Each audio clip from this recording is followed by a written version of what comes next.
तो हेलो दोस्तों, नमस्ते, प्रणाम। कैसे वानी आप लोग? आशा करते हैं बहुत अच्छे होंगे। तो दोस्तों देखिए, हम नरकटियागंज स्टेशन पे हैं। मम्मी आई है छोड़ने, मेरी बहन भी आई है, पापा भी, सब लोग आए हैं। नरकटियागंज स्टेशन पे हैं, ट्रेन आ गई है, जा रहे हैं गोरखपुर और इधर मेरी मम्मी और बहन सब लोग हैं। अब यहाँ से हम जा रहे हैं गोरखपुर। देखिए ट्रेन आने वाली है, सब लोग खड़े हैं यहाँ पे। अभी हम लोग जा रहे हैं।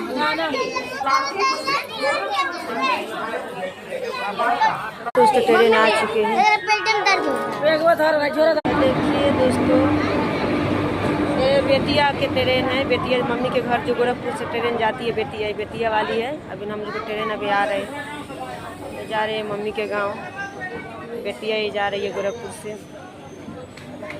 देखिए दोस्तों ट्रेन आ गया, यही जाएगी गोरखपुर।